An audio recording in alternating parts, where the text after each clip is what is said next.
everyone. Welcome back to our study sessions. Spiritist Group of New York, Spiritist at Noon. We are currently studying our in this process of inner transformation. And last week we started another study, another lesson about blessed are the meek. We talked a lot about the understanding what is meek and all of those, the interpretation that we can have as being one thing that represents actually a virtue of those that are preparing themselves for a new era, for a world of, transition, of transformation into a better world as a condition for us to be, let's say, to be able to continue in this process of inner improvement, of self transformation, more related and connected to our planet Earth. And one of the things that we wanted to talk about meekness is also certain virtues that we do need. There are uh, patience, the importance of silence at certain times as well. Can you hear me well? I changed the mic. Okay. Uh, and how the opposite can be in the way of helping us in this process of self-improvement. So today we will be talking a little bit about patience, which is not something so easy to acquire. Unfortunately, it doesn't sell in stores, right? If that was the case, probably it would be quite expensive because it's a rare commodity, right? So let's see how patience works in this process of being uh, meek in the sense of having this inner peace in dealing with others, in dealing with our own processes as well. Patience is the virtue that enables us silently to submit, not because we are either placid or indifferent, but because we have learned to seek further consolations beyond the boundaries of the present that render the tribulations of this life secondary and futile. So it is very important when they say here that for us to remain patient as being a way of silently submitting ourselves as well, that we are not talking about someone that is indifferent. We are not about someone that is not going to be affected by the circumstances of life. And when I say circumstances of life, I'm talking about everything that uh, relates to us. It can be things that are happening personally to us, or to a loved one, or to people that we know and like, or to colleagues, or to the world, or to, all those situations that we are living now, still with, pandemia, wars, and all of this. It doesn't mean that we are not feeling the impact of those things, but it means that somehow we we are already capable of reassuring to ourselves that this shall pass. This shall also pass, right? And keeping that in mind in our process of how we related to the world, understanding that this is not our destiny. Our destiny is not one that is to be doomed, swamped by only problems and difficulties. It is one of rising each time more. Yes, it's not going to happen overnight. We know that. That's the problem. We want things to be solved overnight. We want to take control, but we do not see the big picture. That's why many times we do not understand, and what it seems to be a good thing now or a bad thing now may be exactly the opposite in the future. We just need time to reason about it. We need time to process about it.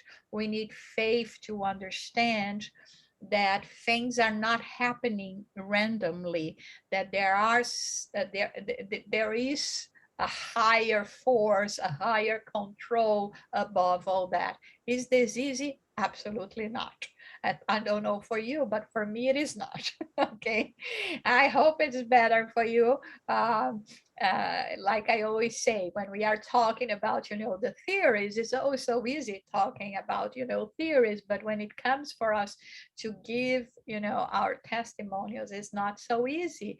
And in any case, what we are aiming to achieve here, like I always say, is try, since we cannot control things and we do not understand quite well why things are happening, at least for us to try to remain calm, to have patience, trust in God, and to keep on doing our best, never to let ourselves to be enveloped by dismay.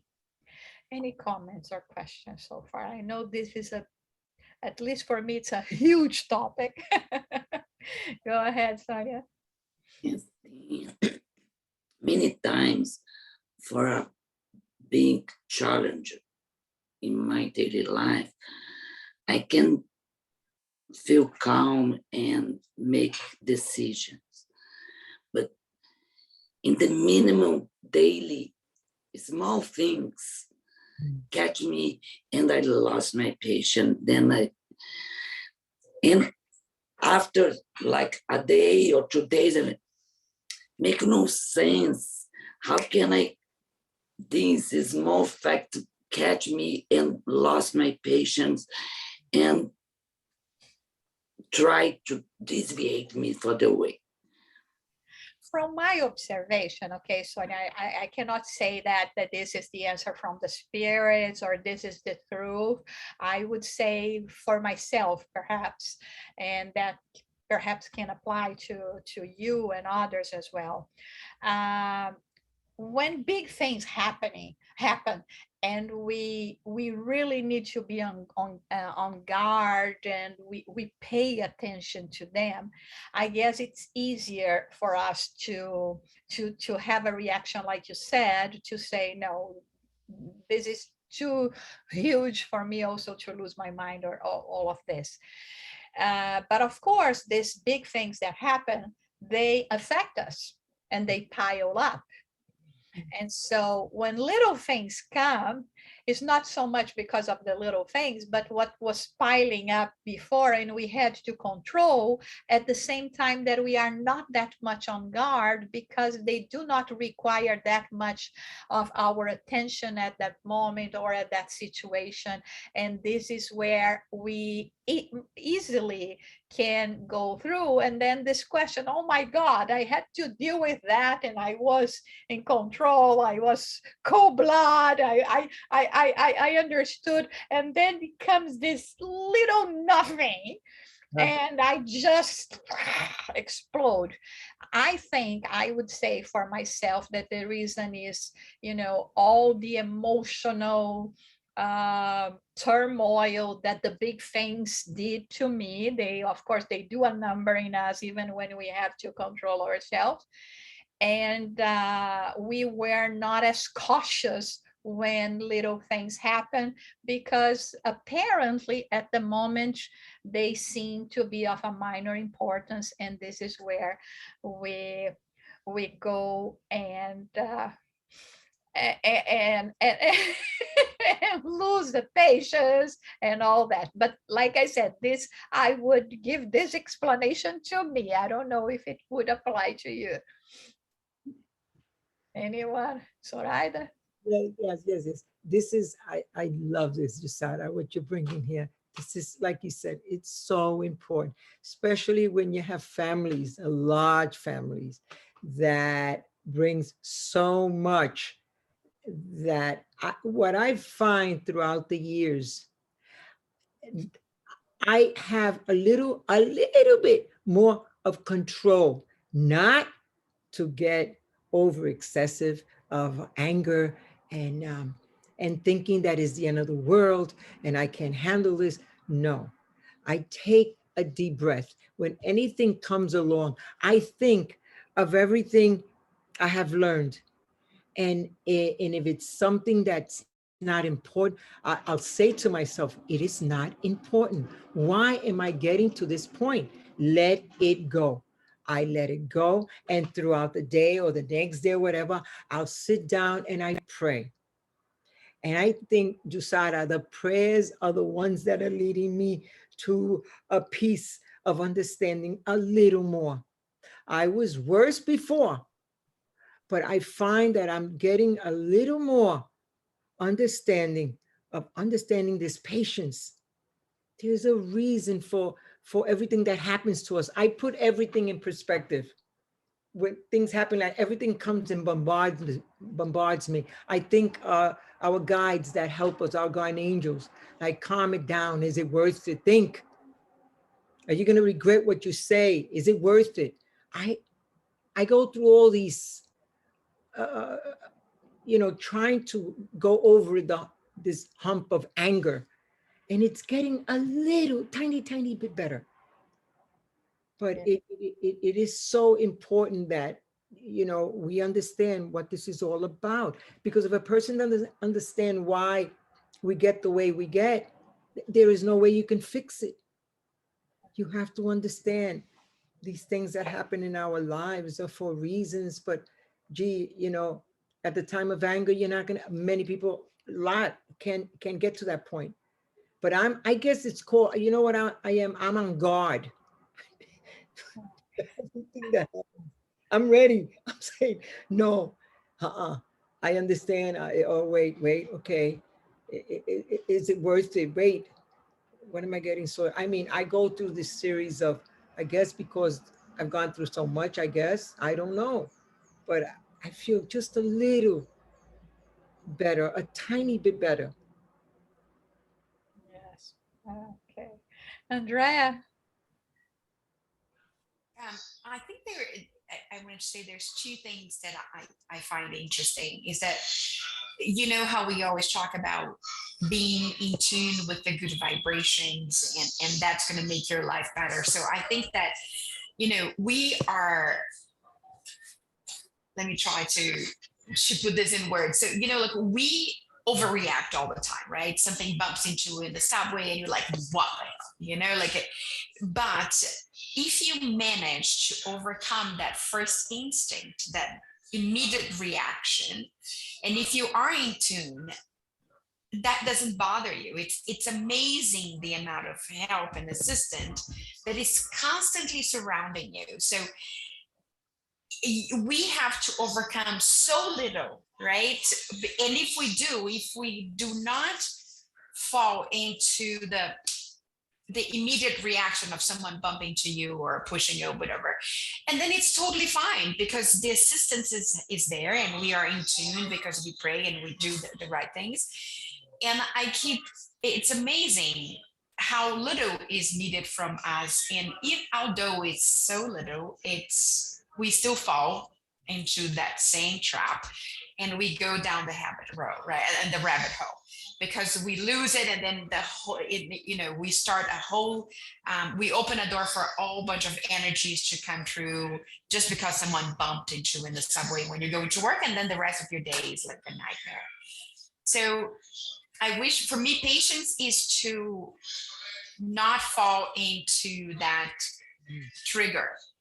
because after that, we are okay. We actually look at the person and even smile and say, oh, it's okay, you bumped into me, you know, if you don't fall, right? But it's just that the trigger is the worst, is the most difficult, because I almost feel like we are always ready to react. Like it's like we're in war, right? We are ready to like boom, at least here in New York when everything is just so crazy. Maybe other places is a little calmer, so you're not so much into defensive all the time, right? Yes, perfect. There is a very well-known and respected spiritist in Brazil. He died already. His name was Honório Abreu. And he has a phrase that says the following, that we should pay more attention, more careful, be more careful with our reactions than with our actions. And I remember the first time I read that, I didn't know whether I quite could understand at that point what he was talking about, because we are always talking about the law of cause and effect, my action, what am I going to do, and do this and that and next. But normally, I mean, the conclusion that I got from this phrase is that actions, normally we have time to reason upon them, to think, what am I going to do in this or that situation? You know, what would be the best course, you know, to take? All those things in terms of what is my next step. This is an action. But reaction is exactly that you were talking about. When all of a sudden we are called, we have unexpected circumstances happening to us, and immediately we give an emotional response, and this emotional response not necessarily are going to be the best, and is when we get onto what Sonia was saying, considering that I mean, life has not been so easy for none of us, right, or any of us, and it is only expected that we will have this kind of reaction. So that's why pay more attention to your reactions than your actions. And Sarayda, I think that, you know, also with time, the older we get, right, as well, after being so, you know, so much on the spot with so many things, we have, as a way of surviving, I think we have to get into this survival mode to learn to care a little less, which is not so easy, right? Because also from past experiences, we will remember, well, I had hard situations, and one way or another, I survived it. I went through that, or we went through that, and good things happened later. Bad things came as well, and so I think this is, I mean, the wisdom that we have the opportunity, not necessarily all of us, but we'll take this opportunity, but we have the opportunity of learning better, right? And then as a consequence to try not to get so much affected. Anyone else would like to say anything? Go ahead, Marley. Um, I don't think I'm a very patient person, but I had an experience this morning. I discovered that one of the burners in my stove went out. And it used to be that I would get really angry and upset and, you know, want to kick the stove or something, you know. But I said to myself, oh, well, I've still got 3 other burners. What's the problem here? That's patience. And boy, I didn't think I had any. Yeah, it's a very, I think it's so important that you brought this up, Marlene, because this is exactly what Sonia was saying as well. This is where we can fail in the what seemed to be an important event in our lives. There are so many things that will come and affect us. But one of the things here, and that what they are calling to us in terms of, giving guidance for us, is for us not to make that bigger than it is. So, this reaction that you said, oh, come on, I still have another tree. Okay, I would like everyone to, all of them to be perfect mother, but it's not that, it's not the end of the world. And now you had the opportunity of having a positive reaction, right, response to all that, and take action to, to call someone later to fix it or whatever. But it's exactly this training in the little things that happen as well, to be more empowered when the big things come, right?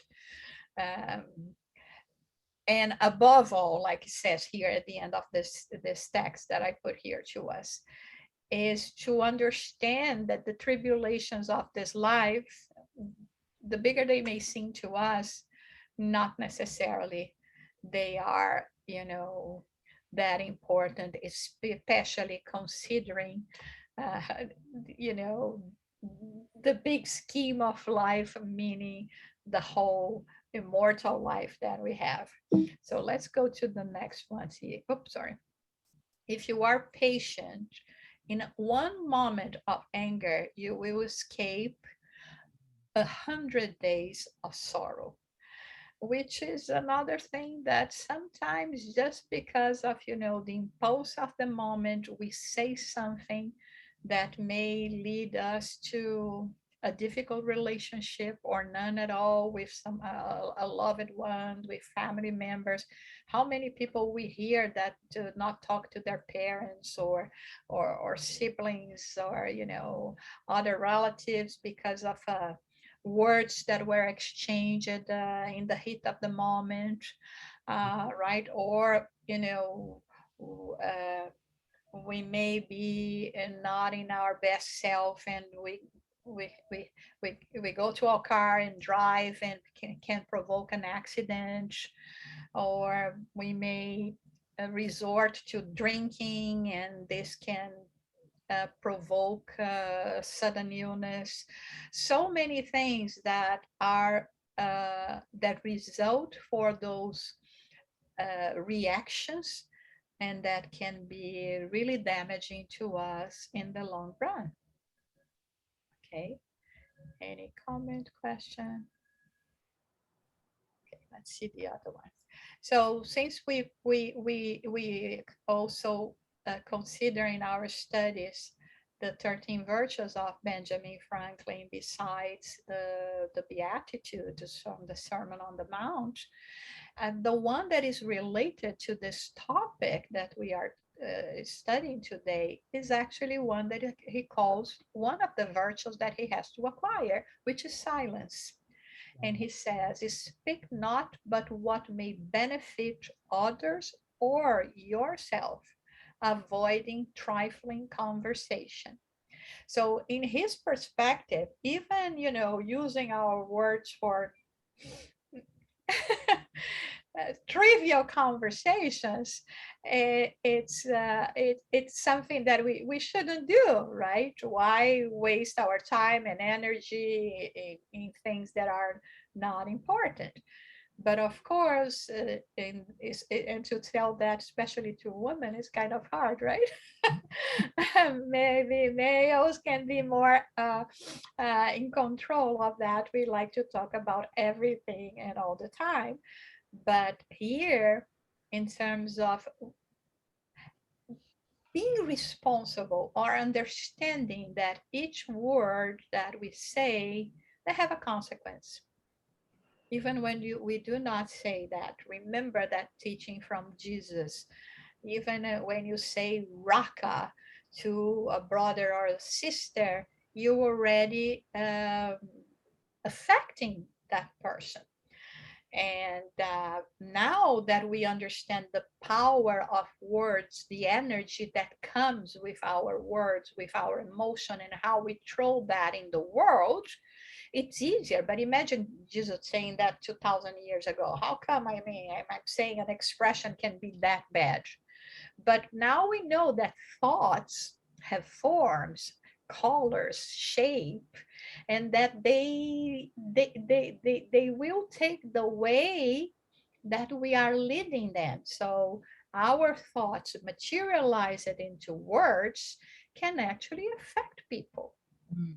and and ourselves, because then I will be open to the same level of energy of what I'm feeling and saying.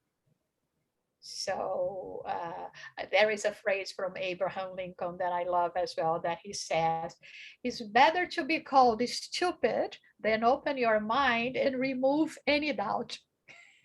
Isn't that amazing? Like, I love that Abraham Lincoln so much. But yeah, those are the things. Andrea, go ahead. Yeah, I was just remembering, I think it was Socrates or Plato. I don't even know if it's true, that the three rules of speaking. Yes. And I think it's like, is it true? Is it good for who is gonna hear? And is it good for me? Like, something like, I can't remember, but it's The three, famous, right? the three C's. And it's That for Socrates, from Oh, Socrates. Socrates, yeah, right. So I think it's kind of this sort of the same here. Now it's like the same approach, I guess. Yeah, that's a good point to bring. Yes, it's the Yeah. same approach. What am I going to say is true? If it's not, Right. if we already didn't go through the first sieve, and Yeah. then is it going to affect someone? Maybe, is there any benefit from it? Then I don't remember quite well the three of them, but Yeah, me neither. I think it's truth, good or kind, something like that, and yeah, useful, something like yeah. that. Yeah. Mhm. Because I mean, from his perspective, even if they are true, what good it is going to bring to the world, to disclose things that are only going to make, things worse for the person that we are talking about, right?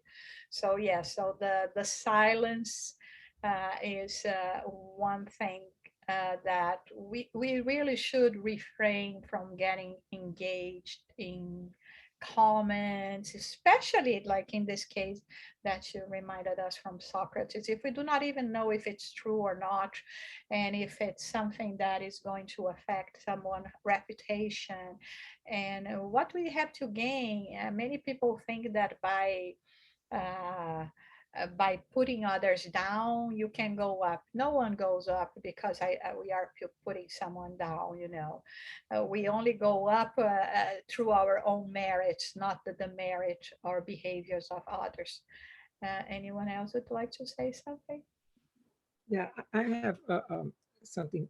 Yes. Jussara, I have someone in the family that I love dearly, but there is no way, like when there's conversation between both of us, um, somehow or other, the person doesn't understand, doesn't listen, and I have to cut the conversation because I feel that I'm not going anywhere with the person. So I always have to say something like, I have to do something, I have to go somewhere, whatever, and I feel terrible. What do you do I don't want to hurt anybody. What do you do with a person that does not listen? That's where the patience comes in. But then I feel bad because I can't keep up, with the conversation or whatever is going on in life with her or with me. Is it wrong that I always have to avoid it and not to get into, like it says, trivial conversation? Um, so what do you do with that? I don't think there are rights and wrongs exactly here, but we also have to respect ourselves, okay, Soraya, because sometimes, I mean, we want to be good, we want to do good to others, but there is so much that we can do, okay, and there are situations that we may go through easier than others. So there are 1,000 different opportunities for us to put good actions, do good deeds in the world, not necessarily just chastising ourselves, looking for difficult situations because look at the examples of Jesus, this or that. It's like, having a whip in our hands and using, like, the sacrifices that we used to do or still is practiced in some orders nowadays. So it is so hard when we are talking about people that are close and that they are not close by chance. And sometimes I think that in our minds, because they are close and because we have this understanding of helping, of trying to help not only ourselves but the whole world, and of course people that are close, we feel even more of an obligation. uh, we have our own interpretation of what it means to help that person. And I think this is where we are mistaken, because I want to fix that person according to my own possibilities and standards. And perhaps the best way for me to help that person is not to try to guide that person to the same path that I'm tracking, but just to being there, to listen in silence. Don't say anything, don't emit an opinion, just hear them out. And it can be already good enough, because there is so much that they can give to us, not necessarily what we are expecting. The thing is, we are always expecting more from ourselves than we are already capable of doing. And of course, as a consequence, also more from people that they are capable of doing. So, in a very, simple, perhaps not even nice example, I always say, if someone comes to me uh, with hunger, and the only thing I have to give them is food from yesterday, I'll not say, listen, I don't have fresh food to give you. So I just have food from yesterday, so I'm not going to give you anything. I will give them. I will give them what I have, and it may not be the ideal. And sometimes, what we have can be only that. Trying not to engage in more animosity, trying to show through our behavior that, whenever you need to call, you need to talk to someone, to open yourself, to vent or whatever, I'm here. And you just learn to close your mouth and be silent, and saying a prayer while the person is talking to you. Because experience, and I remember, Sonia also faced situations like that. I do too. I imagine all of you. Experience showed us it is what it is. We cannot change, but also I normally say, don't expose yourself too much just because you feel the obligation of doing so. Sometimes even being a bit more away apart can be more beneficial than being together, if you are constantly reminding the person, because deep inside they know, I would like to be like her, but I cannot. So I become aggressive because you represent something that I still cannot be, you see. So you are constantly paying in me because I see that it's possible and I cannot do. Sometimes we never think about this possibility in terms of reactions from people. Uh, sometimes they are envious of who we are, and they already know back in their mind that they cannot be. And so, not being too close and being all the time reminded of that, or us trying just to be there. Okay, I'm going to be your punching bag because you need a punching bag. No, we are not going to be punching bags.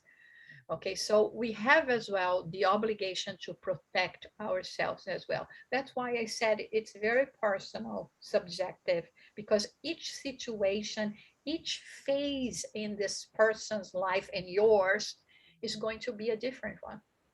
That's true. But I think we have all those possibilities that we can explore. Thank you so much, Jussara. Thank you. Oh, yes. Okay, let's go to the next one. Oh, yeah, here's the phrase from Abraham Lincoln. Better to remain silent and be thoughtful than to speak out and remove all doubt. And yeah, because sometimes you say, no, I also want to give my opinion, to participate. We are, let's say, discussing politics. You are in the middle of people that have complete opposite ideas that you have. Why are you going to start saying your point of view, not just because I have to, to set my foot there and to show my ideas? No, just keep quiet, look for, uh, a better opportunity to do that, right? The meek person remains cool when others become heated. They know that God's justice prevails always. They seek to remain true to their calling and meet God's standards. The good return for evil disarms the enemy. One's hatred is converted into surprise, and surprise into admiration. By awakening one's somnolent conscience, this lesson may produce a deeper impression upon the individual. Thus, we may, through enlightenment, save a soul from perversity. Remember, offer the other face, which is that when we are, in a situation that there is too much going on, too much disagreement, too much arguing occurring, we don't need to go and increase that even more with our reactions. It's better for us to try to remain calm, to again, here we are talking about theories. Okay, I understand that, not, of course, in my personal life, that this is not always possible for us to achieve, right? But here the spirits are showing us a way of better succeed in situations like that. Because the other person, we have a saying in Brazil, when one doesn't want, two don't fight, right? I mean, the person, I don't know, do you have anything similar here, Philip? I don't remember any phrase, but it's, I know the condition. Yeah. You just step back. Yes, step back, because then, the heat will naturally go down, right? You are not throwing more wood on the fire, right? Yep. And the thing is that sometimes we know, because I'm the right one. There is even a phrase also that I remember now that says, "Do you want to be right or happy?" Right? Sometimes wisdom says it's better to be happy, right? Even because how many times you engaged into an argument knowing quite well that you were 100% right, but in the eyes of the other person, it didn't matter. No matter what you say, how much you prove, you're not going to convince the other, and just and the fire just keeps on going, right? This is what we are talking about here. When should we be silent? There is a very interesting article entitled, "Are You Sharp-Tongued?" that proposes the question, must the truth hurt? Honest is the best policy, or I'm only being honest. Sometimes this is how we position ourselves, right? excuse ourselves, saying, no, no, I was just being honest. The truth hurts. Wrong is wrong and it must be correct. I've been through a lot, so it comes out when I express myself. It's just my sense of humor. Don't take it seriously. People that you really, know how to use cynicism to get to us. So let us be more careful with that. What are we really gaining with that? I'm sure it's not happiness. I'm sure it's not an extra friend.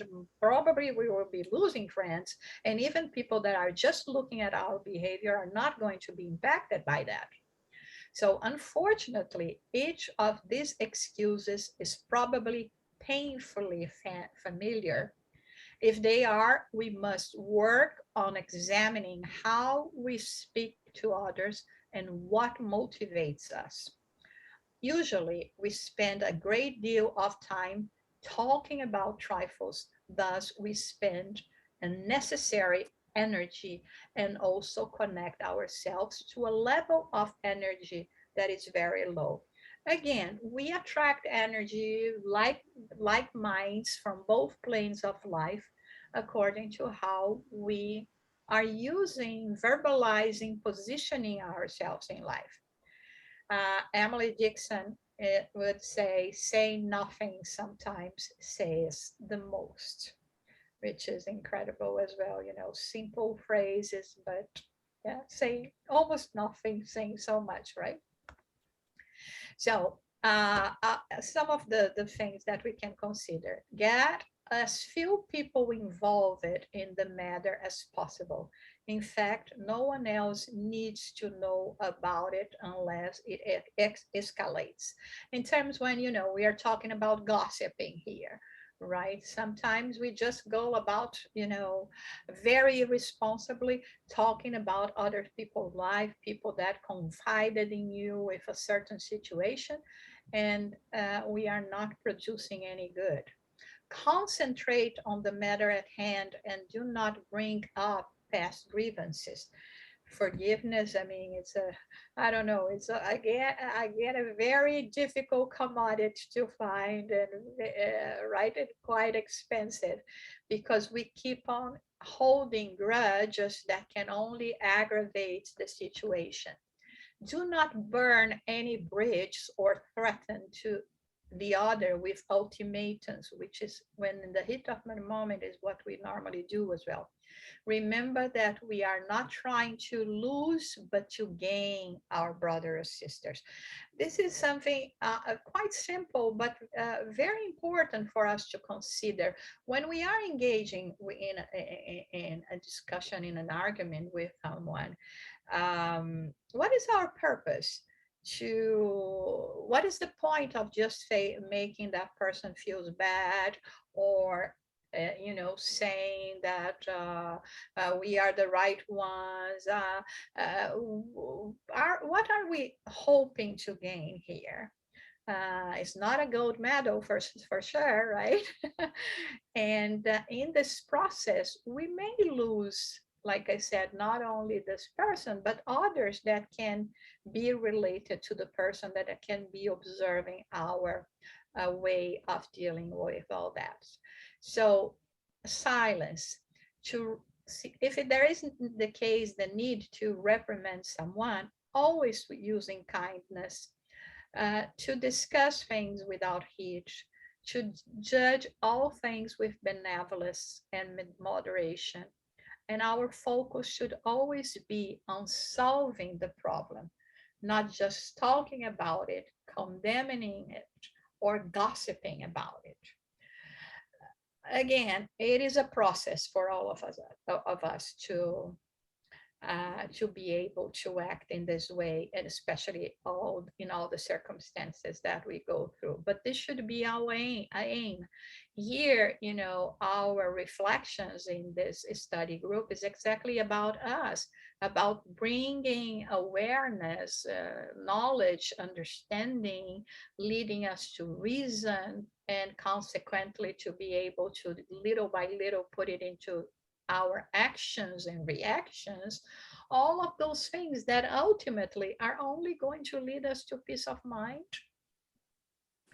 because sometimes we cannot change things, like you said the other time, a few weeks back. We cannot change, but at least we know that we are doing our best. We know that we are doing what we can to avoid aggravating situations even more. And at the end of the day, like I always say, you put your head in the pillow and you can sleep with a clear mind, with a clear conscience, because you at least you know that you're trying to do your best. Any comments or questions so far?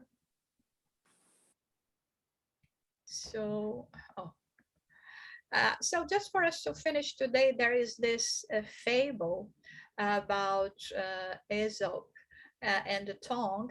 He was a slave, very, very smart, and he used it to serve in the house of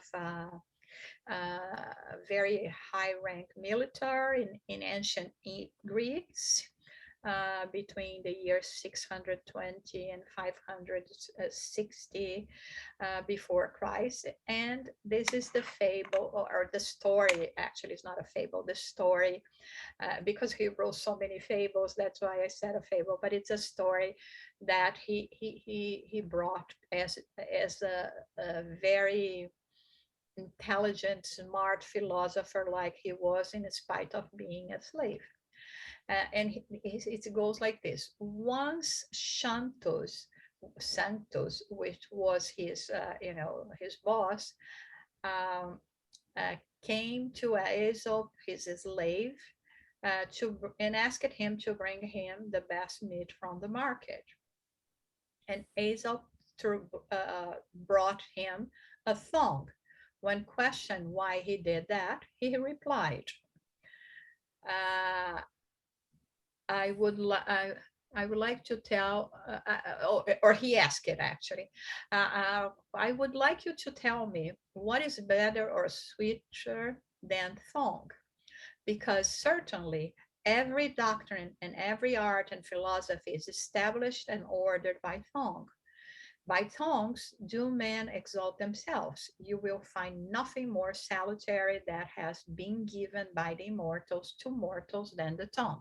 So when asked for the best meat, he brought the tongue, and when questioned, he replied, so tell me, what do you think is better than this, because of all the possibilities that it offers? So another occasion, he goes to him and say, oh, sorry, I didn't put it in English here. The worst piece of meat from the market. And again, he brought tongue. And then he said, well, when I ask you for the best piece of meat, you bring me tongue. And when I ask for the worst, you bring me tongue. What is that? Why is that? And he says, very true are the things you say, but I ask you if you can find anything worse or more stinking than tongue. All men perish by the tongue. By the tongue, men come into poverty. By the tongue, cities are destroyed. All evil comes from the tongue. And then the master agreed with him that good and bad can come from our way of manifesting. So that's why when Jesus places meekness as being often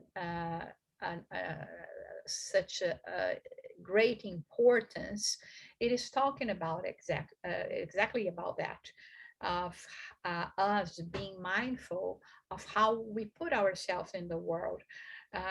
And again, when we manifesting through our words, we are manifesting what is coming from our hearts.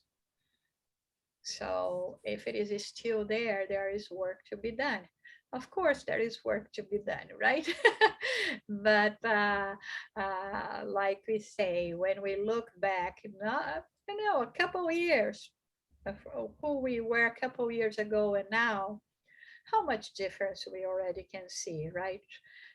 In everything. So it may not have been such a great, progress, but it's progress nonetheless.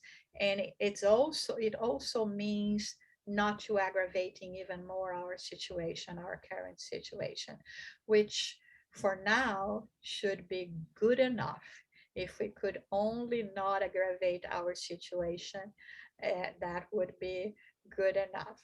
Sometimes when I go into a diet and I don't lose that much weight in the week, I said, oh my God, that was so little. Then I think, oh, okay, but it's not so little, because if I were not in a diet, probably I would have put it a bit more weight. So I have to add to what I lost also what I would have gained if I were not in a diet. So this is the way we have to consider things. Sometimes it's not so much about what we are going to gain, but not losing anymore. And here is a personal competition, right? A personal goal achievement for ourselves. Anything else? Any question before we end our meeting?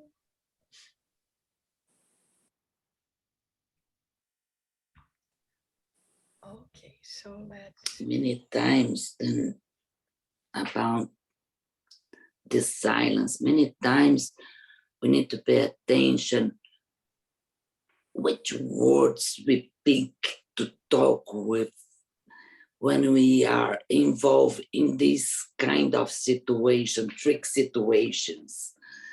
And I mean learning about this, because many times situation, conversation put me through, I need to say something and to pick the right words and choose the balance. It's so important to me, because many times I cannot be in silence in my in certain situations, and it's a challenge, but many times we can do it. Yeah, that's really hard, Sonia. We understand, right? And not only sympathize, but we understand. Okay.